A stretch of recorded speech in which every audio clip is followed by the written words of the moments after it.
ത്രിയേക ദൈവത്തിന് സ്തുതി. യേശുവിൽ സ്നേഹവന്ദനം.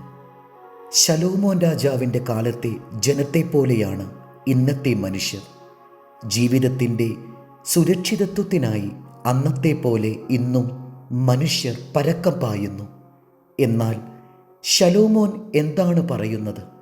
എല്ലാം മായ, എല്ലാം മിഥ്യ.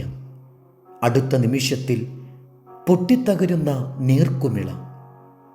പൗരസ്ത്യദേശങ്ങളിലെ സകല രാജാക്കന്മാരെയും വെല്ലുന്ന മഹാജ്ഞാനിയായ ശലോമോൻ വീണ്ടും പറയുന്നു, അറിവ് വർദ്ധിപ്പിക്കുന്നവൻ ദുഃഖം വർദ്ധിപ്പിക്കുന്നു.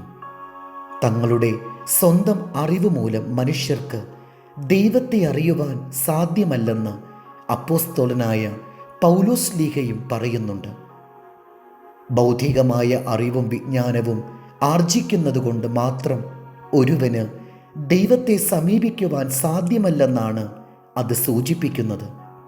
മനസ്സ് പുതുക്കി രൂപാന്തരപ്പെടാതെ ദൈവത്തെ സമീപിക്കുവാൻ കഴിയില്ല. ശലോമോൻ രാജാവ് സ്വർണപാത്രങ്ങളിൽ വീഞ്ഞു കുടിക്കുവാൻ തുടങ്ങി. വിദേശ രാജ്യങ്ങളിൽ നിന്ന് കൊണ്ടുവന്ന വിശിഷ്ട വിഭവങ്ങൾ അദ്ദേഹം ഭക്ഷിച്ചു. 700 ഭാര്യമാരും ഭാര്യാധർമ്മം നിറവേറ്റുവാൻ മറ്റ് 300 സ്ത്രീകളും ശലോമോൻ്റെ അന്തഃപുരത്തിലുണ്ടായിരുന്നു. ദന്തനിർമ്മിതവും തങ്കം പൊതിഞ്ഞതുമായിരുന്നു സിംഹാസനം. വമ്പിച്ച സൈനിക ശക്തിയോടെ അദ്ദേഹം അജയ്യനായി വാണരുളി.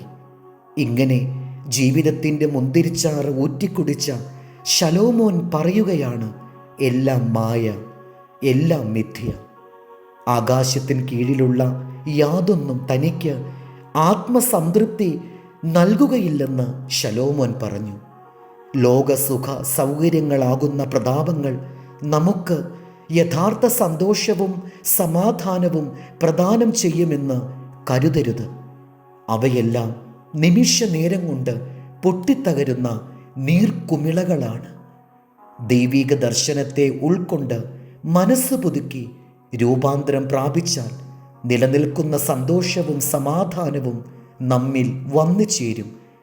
അതിനുള്ള അവസരം നാളെയല്ല, ഇന്നു തന്നെയാണ്. സഭാപ്രസംഗി 11:9.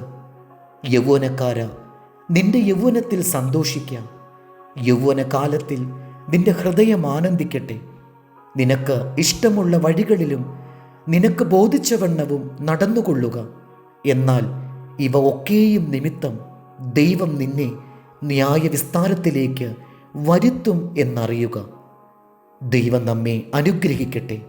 കർത്താവിൽ എളിയ ശുശ്രൂഷകൻ ഈരാളിലച്ചൻ.